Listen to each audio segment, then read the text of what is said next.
Miracle cinema நேயர்களுக்கு வணக்கம். கோடி கொடுத்தாலும் இந்த கேரக்டரில் அஜித் கூட நடிக்க மாட்டேன். வீம்பு பண்ணும் விஜய் சேதுபதி. கொடுத்த கேரக்டரை திறம்பட செய்து முடிக்கும் விஜய் சேதுபதிக்கு பட வாய்ப்புகள் வந்து குவிகின்றன. கோலிவுட், பாலிவுட் என வெற்றி வில்லனாக வலம் வரும் விஜய் சேதுபதியை ரசிகர்கள் கொண்டாடி மகிழ்கின்றனர். இவர் பேச துவங்குவதற்கு முன்பாகவே சிரிக்க துவங்குகின்றனர் பாலிவுட் ரசிகர்கள். அந்த அளவிற்கு மாஸ் இமேஜை கிரியேட் பண்ணி வைத்திருக்கிறார் விஜய் சேதுபதி.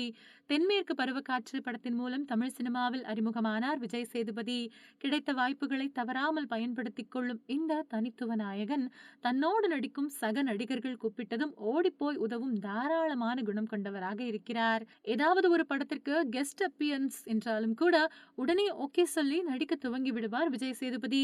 தற்பொழுது இவர் நடிப்பில் வெளியான ஜூங்கா, துக்ளக் தர்பார், டிஎஸ்பி, அனபல் சேதுபதி போன்ற படங்கள் சொல்லிக்கொள்ளும் அளவிற்கு கை கொடுக்கவில்லை. லோகேஷ் கனகராஜ் இயக்கத்தில் விஜய் சேதுபதி, விஜய் மற்றும் கமலுடன் நடித்த மாஸ்டர் மற்றும் விக்ரம் திரைப்படங்கள் எதிர்பாராத வெற்றி அடைந்ததுடன் வசூலிலும் சக்கை போடு போட்டது.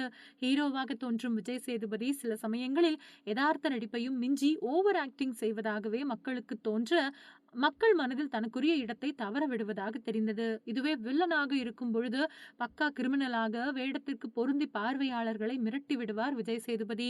இதனாலேயே வில்லன் வேடத்திற்கு இவர் பெயர் அதிகமாக பரிந்துரைக்கப்படுகின்றது. ஆனால் வில்லன் வேடம் என்றால் அது தனது ஹீரோ இமேஜை பாதிப்பதாகவும் தொடர்ந்து வில்லனாகவே நடிப்பது போல் தோன்றுவதாகவும் ஹீரோ படங்கள் வருவதில்லை என புலம்புகிறார் விஜய் சேதுபதி.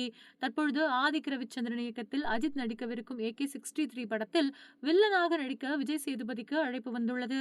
கோடி கொடுத்தாலும் வில்லன் மற்றும் கேமியோ ரோல்களில் நடிக்க மாட்டேன் என்று வீம்பு பண்ணி வருகிறார் விஜய் சேதுபதி.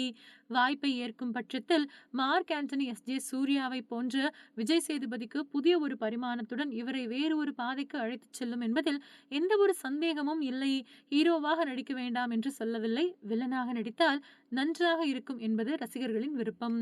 மீண்டும் அடுத்த செய்திகளை சந்திக்கலாம். அதுவரை இணைந்திருங்கள். நன்றி, வணக்கம்.